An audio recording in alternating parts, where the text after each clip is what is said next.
तो ये हो गया दिन भर का रिवीजन ऑफ पाठशाला की पहली क्लास। इधर पीएम मोदी को ट्रंप की चिट्ठी आई, उधर मुस्लिम देश के राष्ट्रपति भारत मिलने आ गए। मोदी की दोस्ती के पीछे क्या खेल चल रहा? ट्रंप के 25% टैरिफ के जवाब में मोदी ने लगा दिया 30% टैक्स। भारत का वो जवाब कि अमेरिका में हड़कंप मचा है। पीएम मोदी का मुस्लिम भाई आया, खुद एयरपोर्ट चले गए मोदी। पाकिस्तान को कैसे झटका लगाया, आज आपको ये सब दिखाने जा रहा हूं। इस वक्त भारत को लेकर दुनिया में गजब की हलचल मची हुई। आप देखिए कि पीएम मोदी को डोनाल्ड ट्रंप की चिट्ठी आई है और उधर आज ही प्रधानमंत्री नरेंद्र मोदी से मिलने के लिए मुस्लिम देश यूएई के राष्ट्रपति अचानक दिल्ली आ गए। यूएई के प्रेसिडेंट का अचानक दिल्ली आना सबको चौंका रहा है, क्योंकि यूएई के राष्ट्रपति सिर्फ 2 घंटे के लिए भारत आए। बॉस, मात्र 2 घंटे के लिए यूएई के राष्ट्रपति आए और पीएम मोदी से मिले, और जैसे मिले उसकी तस्वीरें दुनिया भर में चर्चा का विषय बन गई। प्रधानमंत्री मोदी उन्हें खुद रिसीव करने एयरपोर्ट चले गए। यूएई के राष्ट्रपति ने यहां आकर पीएम मोदी से मुलाकात की, बात की और 2 घंटे बाद चले भी गए। अब सवाल उठ रहा है कि इस 2 घंटे में क्या खेला हुआ बॉस? अचानक ऐसा क्या हुआ कि यूएई के राष्ट्रपति 2 घंटे के लिए पीएम मोदी से मिलने आ गए? डोनाल्ड ट्रंप ने पीएम मोदी को कौन सी चिट्ठी लिख दी है? यूएई के राष्ट्रपति का 2 घंटे के लिए नरेंद्र मोदी से मिलने के आने का पाकिस्तान का से कौन सा कनेक्शन है, आज आपको यह भी बताऊंगा। डोनाल्ड ट्रंप ने पीएम मोदी को किस मकसद से चिट्ठी लिखी और डोनाल्ड ट्रंप की मोदी को चिट्ठी से पाकिस्तान कैसे फंस गया है, आज यह भी आपके लिए लाया हूं। साथ ही ट्रंप के 25% टैरिफ के जवाब में मोदी ने कैसे वो जवाब दिया कि अमेरिका में हड़कंप मचा है। ट्रंप ने यूरोप से ग्रीनलैंड छीन लेने का कौन सा प्लान बनाया है। कैसे ट्रंप के दोस्त ही कह रहे हैं कि भाई ये तो किसी के भरोसे के लायक नहीं है। अगर यूरोप के हाथ से ग्रीनलैंड चला गया ट्रंप के पास, तो कैसे भारत का भी बड़ा फायदा हो जाएगा। कूटनीति के इस मैदान में गजब हलचल मची हुई है। एक एक डिटेल आपको बताऊंगा, लेकिन पहले एक झलक देखिए।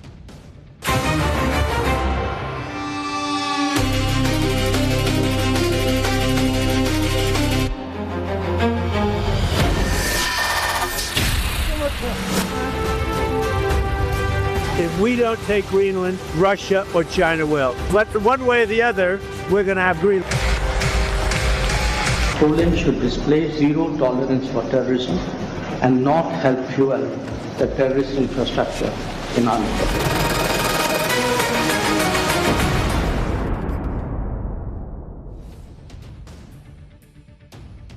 डोनाल्ड ट्रंप ने अचानक पीएम मोदी को कौन सी चिट्ठी लिख दी और इस चिट्ठी से पाकिस्तान कैसे फंस गया, ये तो आगे बताऊंगा। लेकिन पहले आज की सबसे हैरान करने वाली खबर के बारे में बताता हूं। आज लोग तब चौंक गए जब प्रधानमंत्री नरेंद्र मोदी से मिलने के लिए अचानक यूएई के राष्ट्रपति शेख मोहम्मद बिन जायद दिल्ली आ गए। ये तस्वीरें आप देखिए। पीएम मोदी भी यूएई के राष्ट्रपति को रिसीव करने सीधे एयरपोर्ट पहुंच गए और गले मिलकर उनका जबरदस्त स्वागत किया। मुस्लिम देश यूएई के नेता को पीएम मोदी ने रेड कारपेट वेलकम दिया। एयरपोर्ट पर उनके स्वागत में एक छोटा सा कार्यक्रम भी रखा गया। इसके बाद पीएम मोदी ने यूएई के राष्ट्रपति को अपनी कार में बिठाया और दोनों नेताओं ने साथ में सफर किया। ये तस्वीरें देखिए। ये पीएम मोदी की कार डिप्लोमेसी की एक और तस्वीर है। इससे पहले रूस के राष्ट्रपति पुतिन जब पिछले साल दिसंबर में भारत आए थे, तो उन्होंने भी पीएम मोदी के साथ एक कार में सफर किया। अभी हाल ही में भाई जर्मनी के चांसलर नहीं आए हुए थे, तो वो भी भारत दौरे पर आए, तो पीएम मोदी के साथ कार में घूमे। तो पीएम मोदी की कार डिप्लोमेसी जो है वो लगातार सुर्खियां बटोर रही है। एयरपोर्ट पर स्वागत के बाद पीएम मोदी यूएई के राष्ट्रपति को सीधे अपने घर लेकर चले गए। वहां दोनों नेताओं ने कई मुद्दों पर बातचीत की है और खास बात यह है कि जब पीएम मोदी ने यूएई के राष्ट्रपति को रिसीव करने की तस्वीरें साझा की, तो उन्होंने लिखा क्या? उन्होंने लिखा कि मैं अपने भाई को लेने खुद एयरपोर्ट आया हूं।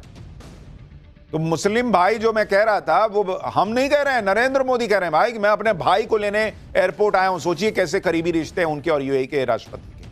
पीएम मोदी ने कहा कि यूएई के राष्ट्रपति की यह विजिट भारत और यूएई की मजबूत दोस्ती को दिखाता है। यानी पीएम मोदी ने डंके की चोट पर बताया कि यूएई के राष्ट्रपति उनके भाई की तरह हैं और यूएई और भारत की अटूट दोस्ती। पीएम मोदी की दोस्ती का आप दम देखिए कि यूएई के राष्ट्रपति को पीएम मोदी ने बुलाया, वो समय कम होने के बावजूद आ भी गए। 2 घंटे के लिए वो भारत आए। वो शाम करीब 4:20 पर दिल्ली पहुंचे और 6:05 पर चले भी गए भाई साहब। यानी करीब 2 घंटे के लिए वो भारत आए थे। कायदे से 2 घंटा भी नहीं हुआ भाई। और इसलिए इस बात की बहुत चर्चा हो रही है कि भाई ऐसा क्या हुआ कि यूएई के राष्ट्रपति अर्जेंट बेसिस पर भारत आए 2 घंटे के लिए। भाई कोई भी राष्ट्राध्यक्ष आता है तो पहले से प्लान बना, समय बना, चीजें तय हुई, एक दिन तो मिनिमम लोग रह के जाते हैं। 2 घंटे क्यों पीएम मोदी ने 2 घंटे के लिए ही सही, लेकिन यूएई के राष्ट्रपति को भारत बुलाया, इसकी बड़ी चर्चा हो रही है। सवाल उठ रहे हैं कि ऐसा क्या हो गया भाई, अंदर ही अंदर क्या पक रहा है, क्या बड़ा होने वाला है? क्योंकि ऐसा तो बहुत ही कम होता कि कोई बड़ा नेता सिर्फ 2 घंटे के लिए मिलने आए और फिर वापस चला जाए।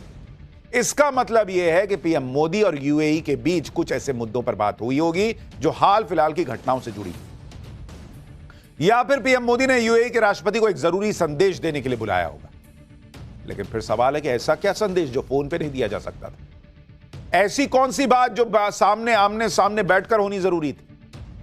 क्योंकि आप इस दौरे की टाइमिंग देखिए, मुस्लिम देश यूएई के राष्ट्रपति ऐसे वक्त में भारत आए जब ट्रंप के गाजा प्लान पर बात चल रही, जब अमेरिका ग्रीनलैंड पर हमले की बातें कर रहा है, जब अमेरिका और ईरान के बीच टेंशन चल रही है, जब खुद यूएई और सऊदी अरब के बीच तनाव चल रहा है। उधर पाकिस्तान इस्लामिक नेटो बनाने में जुटा हुआ है, यानी दुनिया में भयंकर उथल पुथल मची हुई है, और उसके बीच भारत का रोल सबसे इंपॉर्टेंट है। हर कोई यही चाहता है कि भारत उसके साथ खड़ा रहे, फिर चाहे अमेरिका हो, यूरोप हो या फिर इस्लामिक देश हो। उधर पाकिस्तान इस्लामिक नेटो बनाने में लगा हुआ है। पाकिस्तान ने कुछ महीने पहले सऊदी अरब के साथ एक डिफेंस समझौता किया। खबर है कि पाकिस्तान इसमें तुर्की को भी शामिल कर सकता है। तुर्की, पाकिस्तान और सऊदी अरब के बीच इस मुद्दे पर बातचीत फाइनल स्टेज पर चल रही है। तो जैसे यूरोपीय देशों ने अमेरिका के साथ मिलकर नेटो बना रखा है, वैसे ही पाकिस्तान अब कोशिश कर रहा है कि मुस्लिम ब्रदरहुड के नाम पर इस्लामिक देशों का नेटो बना ले। सऊदी अरब और पाकिस्तान के समझौते में तुर्की के आने की संभावना ने इस्लामिक नेटो की बहस को तेज कर दिया। दुनिया की नजर इस पर लगी हुई है। वैसे तुर्की पहले ही अमेरिका के नेतृत्व वाले नेटो का सदस्य है, लेकिन ट्रंप जिस तरह से इजराइल को सपोर्ट करते हैं, जिस तरह से ट्रंप ने घमासान मचाया हुआ है, तुर्की को भी तो विकल्प देखना होगा। भाई वो कैसे कहेगा कि हम जो है वो गाजा में पीस प्लान के लिए ट्रंप की मदद करेंगे। पाकिस्तान इस्लामिक नेटो बना रहा है, लेकिन यूएई उसका हिस्सा नहीं, क्योंकि यूएई को पता है कि भिखारी देश पाकिस्तान से कुछ होना जाना है नहीं। जो खुद यूएई से पैसे मांगकर अपना काम चला रहा है, वो क्या रक्षा एग्रीमेंट करेगा बॉस? यानी यूएई ने पाकिस्तान के इस्लामिक अलायंस से अलग राह चुनी हुई। यूएई जानता है कि पाकिस्तान से जुड़ने का मतलब उसको और कर्जा ही देना होगा, क्योंकि पाकिस्तान जिससे सटता है उसके जेब में हाथ डालता है, कुछ पैसा देना भाई। भारत से जुड़ने का मतलब पता है यूएई को कि बड़ा बाजार मिलेगा, तकनीक, निवेश पर रिटर्न मिलेगा, दुनिया की बड़ी ताकत से जुड़ने का मौका मिलेगा। और यही वजह है कि यूएई भारत के साथ अपने रिश्ते मजबूत कर रहा है। दोनों देश रक्षा सहयोग को बढ़ाने पर जोर दे रहे हैं। भारत और यूएई के बीच स्ट्रैटेजिक डिफेंस एग्रीमेंट हुआ है। इसके अलावा 2032 तक द्विपक्षीय व्यापार को डबल करने यानी $200 बिलियन ले जाने का टारगेट सेट हुआ है। पीएम मोदी और यूएई के राष्ट्रपति के बीच यमन और गाजा के मुद्दे पर भी बात हुई है। साथ ही निवेश को लेकर, न्यूक्लियर टेक्नोलॉजी को लेकर, एआई समिट, फूड सिक्योरिटी जैसे मुद्दों पर भी बात हुई। दरअसल यूएई ईरान का पड़ोसी है और किसी भी युद्ध का सीधा असर दुबई की इकोनॉमी पर भी पड़ेगा। ऐसे में यूएई अपनी अर्थव्यवस्था को डाइवर्सिफाई कर रहा है। वो अपना पैसा और व्यापार ऐसे देश में लगाना चाहता है जो स्थिर हो। भारत से बेहतर विकल्प फिलहाल कोई उसको नजर नहीं आ रहा। प्रधानमंत्री नरेंद्र मोदी के न्योते पर यूएई के सर्वोच्च नेता का भारत आना भारत की कूटनीतिक जीत भी है। इसके अलावा ईरान इजरायल तनाव के कारण लाल सागर और हॉर्मुज स्ट्रेट में खतरा बढ़ा है। भारत को अपनी ऊर्जा जरूरतों के लिए यूएई से पक्की गारंटी चाहिए। भाई अमेरिका, यूएई और ईरान भिड़ गए और अगर वहां से तेल के निकलने का रास्ता बंद कर दिया ईरान ने, तो कहां से आएगा तेल? यूएई भारत के स्ट्रैटेजिक पेट्रोलियम रिजर्व का साझेदार है।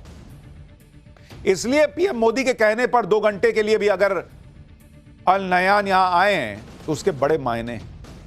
India middle east Europe corridor जो पाकिस्तान को दरकिनार करते हुए यूरोप जाने का रास्ता है, वो फिलहाल ठंडे बस्ते में।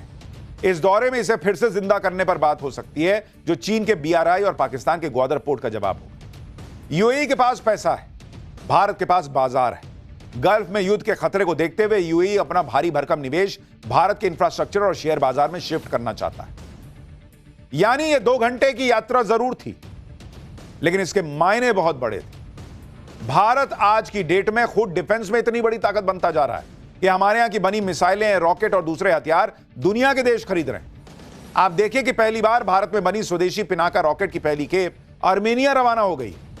बड़ी बात यह है कि आर्मेनिया ने भारत से जो गाइडेड पिनाका रॉकेट्स खरीदी हैं, वो प्राइवेट सेक्टर की कंपनी सोलर डिफेंस ने बनाए। पिनाका रॉकेट का गाइडेड सिस्टम 70 किलोमीटर की रेंज में सटीक निशाना लगाता है। पिनाका के साथ साथ भारत का स्वदेशी नागास्त्र भी बेहद सफल है, जिसने ऑपरेशन सिंदूर में आतंकी ठिकानों को नष्ट किया था। इसके अलावा भारत का private sector made in India Bhargavastra भी बना रहा है, जो दुनिया के बहुत सारे देशों के पास नहीं है। भार्गवास्त्र एक एंटी ड्रोन सिस्टम है जो एक साथ 60 मिनी मिसाइल छोड़ सकता है और ड्रोन स्वाम को धराशायी कर सकता है। नहीं, एक साथ बहुत सारे ड्रोन आ जाते हैं, सबको फोड़ देगा। सुनिए भार्गवास्त्र बनाने वाली कंपनी इसके बारे में क्या बता रही है, फिर आपको बताता हूं कि मुस्लिम भाई तो मिलके चला गया 2 घंटे में। उधर वो अमेरिका वाला भाई ट्रंप, उन्होंने चिट्ठी में क्या लिखा है बताता हूं, पहले सुनिए इसको। ये भार्गवास्त्र है सर, वो 60 मिसाइल अभी यूएस या बाकी दूसरी कंट्री ने 4 मिसाइल तक उन्होंने एक साथ वो जा सकती है, लेकिन 60 मिसाइल एक साथ काउंट माइक्रो मिसाइल एक साथ वो अटैक करे और जब चाहे तो वो एक करे, इस प्रकार का कोई सिस्टम अभी तक आज के तारीख में पूरे विश्व में उपलब्ध नहीं है। यानी भारत का भार्गवास्त्र भी ऐसा हथियार जो पूरी दुनिया में बहुतों के पास नहीं। भारत की इसी ताकत से तो पाकिस्तान घबराया हुआ है, जो कभी चीन की गोद में बैठने जाता है, कभी ट्रंप की गोद में जाता है, कभी इस्लामिक देशों के पास जाता है, कभी मुस्लिम देशों का नेटो बनाने की तिकड़ करता है। लेकिन यूएई और भारत के साथ आने से पाकिस्तान के होश उड़ गए। पाकिस्तान के होश तो ट्रंप की उस चिट्ठी ने भी उड़ाए होंगे, जो चिट्ठी ट्रंप ने पीएम मोदी को लिखी है। सबको चौंकाते हुए डोनाल्ड ट्रंप ने पीएम मोदी को एक चिट्ठी लिखी। यह लेटर पीएम मोदी को ट्रंप के बोर्ड ऑफ पीस में शामिल होने का न्योता देने के लिए उन्होंने लिखा। यह बोर्ड ऑफ पीस गाजा के लिए है, गाजा के पुनर्निर्माण और नई शासन व्यवस्था को आगे बढ़ाने के लिए। इसे लेकर ही ट्रंप ने पीएम मोदी को चिट्ठी में क्या लिखा वो देखिए। ट्रंप ने अपने लेटर में मान्यवर Narendra Modi, dear prime minister जैसे शब्दों का इस्तेमाल किया है। पीएम मोदी को भेजे लेटर में ट्रंप की तरफ से कहा गया है कि भारत के प्रधानमंत्री को आमंत्रित करना उनके लिए सम्मान की बात है। ट्रंप ने कहा कि मिडिल ईस्ट में शांति के लिए जो ऐतिहासिक प्रयास हो रहे हैं उसमें आप भी जुड़िए। ट्रंप ने बताया कि उसकी कोशिश है उनकी कि विशिष्ट समूह के राष्ट्रों को एक साथ लाया जाए जो स्थायी शांति बनाने की अहम जिम्मेदारी उठाने के लिए तैयार है। ट्रंप ने दावा किया कि ये एक तरह का सम्मान है जो केवल उन्हीं के लिए आरक्षित है जो उदाहरण पेश करके नेतृत्व करने के लिए तैयार हैं और आने वाली पीढ़ियों के लिए सुरक्षित और समृद्ध भविष्य में शानदार निवेश करने के लिए तैयार हैं। लेटर में कहा गया कि हम अपने अद्भुत और प्रतिबद्ध साझेदारों को निकट भविष्य में आमंत्रित करेंगे, जिनमें से ज्यादातर अत्यधिक सम्मानित विश्व नेता हैं। यानी ट्रंप ने ऐसा दिखाया कि उनके बोर्ड ऑफ पीस में दुनिया के बड़े बड़े नेता जुट रहे हैं, वो भारत को भी न्योता दे रहे हैं। लेकिन इस लेटर को इस बात का सबूत भी समझिए कि ट्रंप का बोर्ड ऑफ पीस अब तक अधूरा रहेगा, तब तक अधूरा रहेगा जब तक भारत जैसा बड़ा देश इसमें शामिल ना हो। इसलिए ट्रंप पीएम मोदी को लेटर लिख रहे हैं जिससे उनके बोर्ड ऑफ पीस को भारत की भी मान्यता मिल सके। लेकिन मोदी को ट्रंप के इस लेटर से मुनीर फंस गया, क्योंकि मुनीर को मौका मिले तो वो लपक कर ट्रंप के बोर्ड ऑफ पीस में चला जाएगा। मुनीर को तो ट्रंप की हर हाल में चापलूसी करनी है। लेकिन पाकिस्तान और मुनीर के साथ खेल यह हो गया कि ट्रंप के बोर्ड ऑफ पीस में आने के लिए पाकिस्तान को $1 बिलियन की एंट्री फीस देनी होगी। $1 बिलियन का मतलब पाकिस्तान के लिए है कि इतना तो आईएमएफ की लोन की एक किश्त बनती है उसकी। आईएमएफ के लोन से ही पाकिस्तान चल रहा है, और पाकिस्तान कहां से $1 बिलियन लाएगा भाई ट्रंप को देने के लिए? पाकिस्तान को ट्रंप को देने के लिए $1 बिलियन चाहिए तो उसे लोन लेना होगा। पाकिस्तान ने हर जगह से तो ऑलरेडी लोन उठा रखा है। ऐसे में ट्रंप की मेंबरशिप खरीदने के लिए कोई लोन क्यों देगा भाई? कहीं ऐसा ना हो कि मुनीर ट्रंप से ही मांग ले कि सर अगर थोड़ा लोन देते तो मैं आपके बोर्ड में शामिल हो जाता। पाकिस्तान के लोग खुद ही कह रहे हैं कि ट्रंप के चक्कर में पाकिस्तान ने अपनी बेइज्जती करवा ली। कहां तो पाकिस्तान के नेता ट्रंप को नोबेल के लिए नॉमिनेट कर रहे थे, और कहां ट्रंप ने पाकिस्तान को उन 75 देशों की लिस्ट में डाल दिया जिनके लिए अमेरिका ने वीजा प्रोसेस रोक दिया है। यानी पाकिस्तान के पत्रकार भी एक तरीके से यही कहना चाह रहे हैं कि मुनीर ने, शहबाज शरीफ ने भाई इतनी जीव निकाल के तलवे चाट दिए थे ट्रंप। इनका बस चलता चाट के ट्रंप का तलवा छील देते। और ट्रंप ने क्या किया भाई, उसको लिस्ट से ही निकाल के बाहर कर दिया।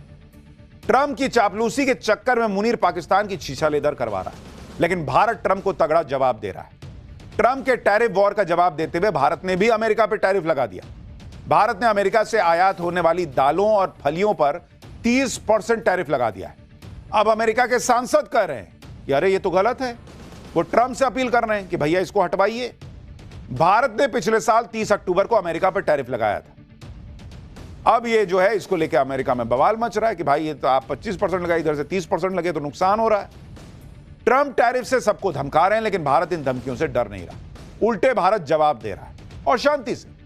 भारत टैरिफ लगाता तो दुनिया में चिल्लाता नहीं कि देखो टैरिफ लगा देंगे, टैरिफ लगा। भारत अपना काम कर रहा है, दुनिया ये देख रही है, खासतौर पर यूरोप, जहां पर ट्रंप टैरिफ की ऐसी ही धमकियां देकर ग्रीनलैंड पे कब्जा करना चाहते हैं। लेकिन ग्रीनलैंड को लेकर पूरे यूरोप में ट्रंप के खिलाफ गुस्सा भड़क गया। खुद ग्रीनलैंड और डेनमार्क में प्रदर्शन होने लग रहे हैं।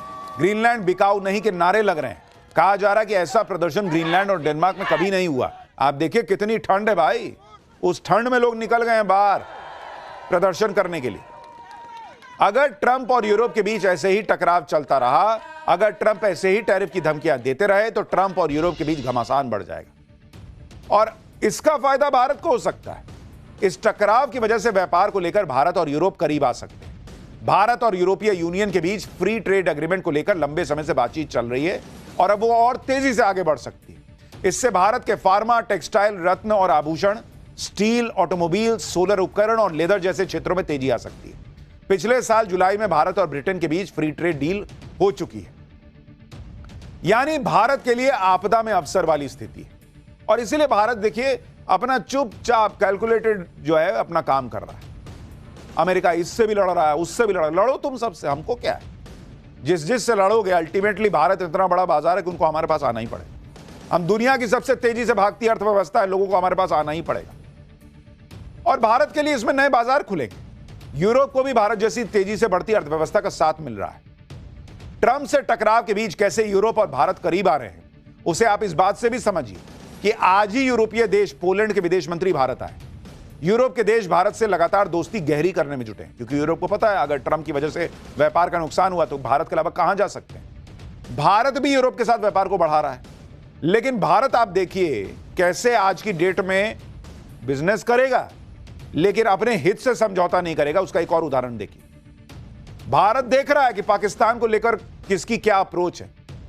भाई भारत ने आज पोलैंड के विदेश मंत्री की क्लास लगा दी, क्योंकि पोलैंड के नेता पाकिस्तान में जाकर कश्मीर पर बयानबाजी कर रहे थे। इसी को लेकर आज मीटिंग में विदेश मंत्री एस जयशंकर ने साफ साफ पोलैंड को बोल दिया कि हेलो, ये सब नहीं चलेगा कि भारत से दोस्ती और पाकिस्तान के लिए सॉफ्ट कॉर्नर। भारत की सख्ती के तुरंत बाद ही सीमा पार आतंकवाद को लेकर पोलैंड के सुर बदल गए। सुनिए मीटिंग में क्या हुआ। Poland should display zero tolerance for terrorism and not help fuel the terrorist infrastructure in our neighborhood. Once again, a warm I completely agree with you on the need to counter transnational, trans-border terrorism. Poland, as you may have heard, has been a victim of both arsons and attempted state terrorism. I also completely agree with you on the unfairness of selective targeting by tariffs, and we in Europe know something about that also. Boss ये नया भारत है, देख रहे हैं, सामने सामने बैठा के विदेश मंत्री एस जयशंकर ने सुना दिया कि ये सब नहीं चलेगा कि बगल में जाके आतंक को मदद करो, और उसके बाद नेक्स्ट लाइन में बोल दिया कि एक बार फिर से वेलकम है। मतलब दे भी दिए, कह भी दिए, अब बाकी तुम कर रहे हो जो कर रहे हैं, करेंगे, बातचीत तो करते ही रहेंगे। तो नरेंद्र मोदी इस वक्त दुनिया भर की चुनौतियों के बीच भारत को आगे ले जा रहे हैं, लेकिन नरेंद्र मोदी के लिए चुनौतियां सिर्फ देश के बाहर थोड़ी हैं, देश के अंदर भी हैं भाई। अगला चैप्टर देखिए, पीएम मोदी के संसदीय क्षेत्र वाराणसी में बुलडोजर एक्शन का सच क्या है।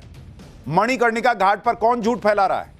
हिंदुत्व का परचम लहराते मोदी पर एआई वाले फर्जी वीडियो से हमला, राहुल और अखिलेश की टीम पर एक्शन हो गया है क्या। नरेंद्र मोदी के खिलाफ किसने माहौल बना दिया और योगी आदित्यनाथ ने क्या जवाब दिया, अब इसका चैप्टर देखिए। नरेंद्र मोदी की सनातन के प्रति जो कमिटमेंट है उसको लेके कोई सवाल थोड़ी है, वो तो बेजोड़ है, उसमें कोई डाउट नहीं कर सकता कोई। आज हमारे जो बड़े बड़े सनातन के केंद्र उनका जो कायाकल्प हुआ वो नरेंद्र मोदी ने किया ना बॉस, पिछले 11 साल में। पिछले कुछ दिनों से वाराणसी के मणिकर्णिका घाट को लेकर बवाल मचा हुआ, उसमें नरेंद्र मोदी को अपनी राजनीति में घेरने वाले एक्टिव हो गए। मोदी के हिंदुत्व पर सीधा अटैक होने लगा। जैसे आप देखिए कि वाराणसी में मणिकर्णिका घाट को लेकर एआई वाली फर्जी वीडियो से हमला शुरू हुआ। मणिकर्णिका घाट पर इस बवाल की शुरुआत सोशल मीडिया पर वायरल कुछ तस्वीरों से की गई, जिसमें ऐतिहासिक मूर्तियों और कलाकृतियों पर बुलडोजर चलाए जाने का आरोप लगा। लेकिन मणिकर्णिका घाट को लेकर इस तरह के आरोप जब हदें पार करने लगे, तो यूपी के मुख्यमंत्री योगी आदित्यनाथ ने मोर्चा संभाला। उन्होंने मणिकर्णिका घाट को लेकर वायरल किए जा रहे वीडियोज और तस्वीरों को आर्टिफिशियल इंटेलिजेंस यानी एआई से बना हुआ बताया और सनातन के खिलाफ